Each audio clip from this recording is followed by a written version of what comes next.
Salam sejahtera Malaysia, denyut nadi suara rakyat bergema di channel ini. Jangan lupa tekan butang subscribe, like dan share. Malaysia kita punya, cintai Malaysiaku, kita jaga kita.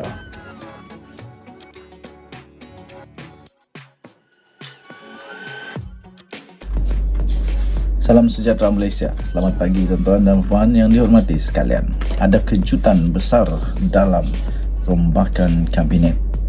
Kejutan besar yang tak siapa pun menyangka benda ini boleh berlaku di dalam rombakan kabinet pada kali ini, ya tuan-tuan dan puan-puan yang dihormati sekalian.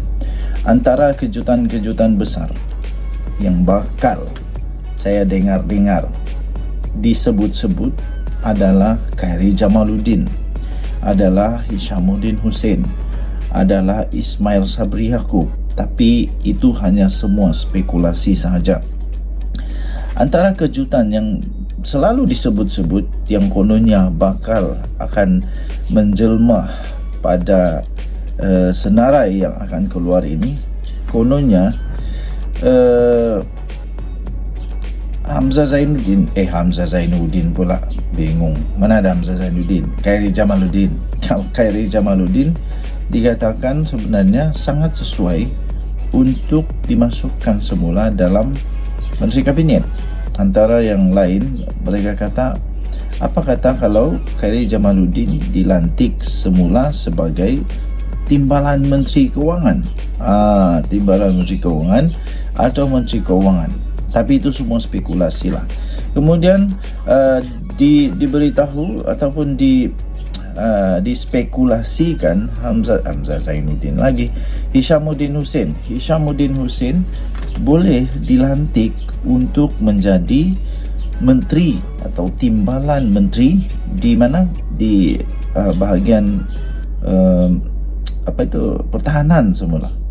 Kemudian Ismail Sabri Yaakob juga berkredibiliti, ada dia punya kebolehan untuk menggantikan tempat yang telah dikosongkan, telah kosong kerana kematian Allahyarham Salahuddin Ayub. Jadi apapun itu hanya spekulasi semata-mata. Okey, jadi apa yang terjadi sebenarnya sekarang ini, spekulasi semakin kuat mengenai pertukaran dan pengguguran beberapa menteri dalam rombakan kabinet pertama di bawah pentadbiran Anwar Ibrahim. Ia susulan daripada upacara istiadat pengurniaan surat cara pelantikan serta istiadat mengangkat sumpah menteri dan setia sumpah simpan rahsia oleh Menteri Persekutuan yang dijadualkan akan berlangsung pada hari ini pukul 3 petang ini. Sumber Malaysia Gazette berkata akan berlaku kejutan besar pada rombakan kabinet pada kali ini, termasuk pertukaran portfolio. Selain itu, ada kementerian yang diselaraskan atau dibahagi dua. Apa yang difahamkan, bagi Kementerian Perdagangan Dalam Negeri dan Kos Sara Hidup KPDN yang pernah diterajui oleh Allahyarham Datuk Seri Salahuddin Ayub akan disandang oleh Naib Presiden Amanah Adli Zahari yang juga Timbalan Menteri Pertahanan. Jadi itu yang pertama. Kedua, Menteri Kesihatan Dr. Zaliha Mustafa juga akan bertukar portfolio, mungkin ke kementerian wilayah yang akan dinaik taraf.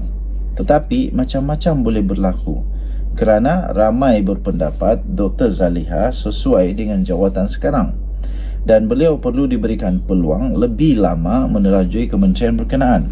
Dengarnya masih ada rundingan lagi. Nama Datuk Seri Johari Ghani pula disebut-sebut untuk menerajui Kementerian Komunikasi dan Digital. Nama beliau sebelum ini disebut untuk menjawat jawatan Menteri Kewangan, Kementerian Kewangan, namun rasanya tidak ada sebarang perubahan dalam perkara itu. Kementerian ini juga mungkin pemisah bidang kuasa dengan kemunculan Gobind Singh Deo, dulu mantan Menteri Komunikasi. Timbalan Menteri Pembangunan Kerajaan Tempatan Akmal Nasrullah Nasir mungkin akan diangkat naik jadi menteri penuh, manakala ada kementerian yang akan diselaraskan. Antaranya Kementerian Air dan Alam Sekitar yang diterajui oleh Nik Nazmi, manakala Kementerian Tenaga dan Sumber Asli pula Datuk Seri Fadilah Yusof katanya. Malaysia Gazette juga difahamkan tidak ada perubahan. Tidak ada perubahan dalam Kementerian Pendidikan yang sedang diterajui oleh Fadilah Sidek. Tidak akan ada perubahan kerusi-kerusi yang diterajui oleh UMNO atau DAP, ujar sumber tersebut. Katanya, wujud desas-desus pelantikan individu profesional untuk menjadi Menteri Kewangan kedua. Setakat malam. Salam sejahtera Malaysia, denyut nadi suara rakyat bergema di channel ini. Selamat pagi tuan-tuan dan puan-puan yang dihormati sekalian. Saya masih berada di Korea sekarang ini. Ini hari ke-8 di Korea. Dah lama lagi mau balik Sabah sudah. Rindu juga negara Malaysia. Sekarang jam berapa di Korea? Di Korea sekarang jam 7.40 di Korea. Sejuk dia di sini lebih kurang dalam 2 darjah Celsius sekarang, atau kosong ke 2 darjah Celsius sekarang di tempat saya berada. Okey. PRK Kemaman yang akan dilaksanakan pada 28 November ini. Menurut berita-berita, dengar-dengar cerita, menurut kabar-kabar angin yang saya terima pada ketika ini menyatakan bahawa nampaknya sekarang ini BN sedang berada sangat rapat dengan PAS sekarang. Berada sangat rapat dengan PAS. Jadi sebenarnya mengikut penganalisis politik, mengikut pemerhati politik di seluruh Malaysia, menyatakan bahawa tidak mustahil untuk Barisan Nasional menang semula di bekas kubu kuat Barisan Nasional ini. Dan menurut saya juga tidak ada yang mustahil, dan saya fikir memang benar Ahmad Samsuri boleh kalah di sana kalau calonnya tepat, kalau cara berkempen tepat, dan kalau manifesto dan semua yang dikeluarkan oleh BN itu adalah tepat. Pastinya ianya akan menjadi satu tamparan yang amat hebat, amat menakutkan, dan pastinya akan membuat satu perubahan yang besar di negeri Terengganu.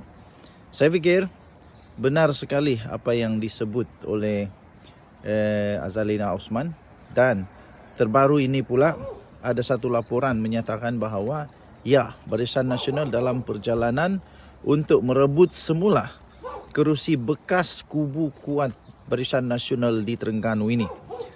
Kalau kita ingat dulu pada pilihan raya tahun 2018 yang lalu, sebenarnya kemenangan PAS di sana tidaklah besar, hanya lebih kurang 2,000 lebih saja. 2,000 lebih saja kemenangan di PAS di sana. Kemudian pada PRU yang lalu, ya, dia bertambah sangat drastik dengan menang lebih 20,000 majoriti. Tetapi itu sebelum terjadinya banyak lagi kontroversi, banyak lagi yang terjadi kepada PAS dan Perikatan Nasional bersama dengan PPBM. Jadi sekarang ini terlalu banyak yang perlu diperkatakan. Tapi kita harus ingat dan kita harus sedar bahawa ia memang benar pada pilihan raya yang lalu langsung tidak ada yang dimenangi oleh mana-mana parti di Terengganu. Mana kata Terengganu punya parlimen, adun sebenarnya.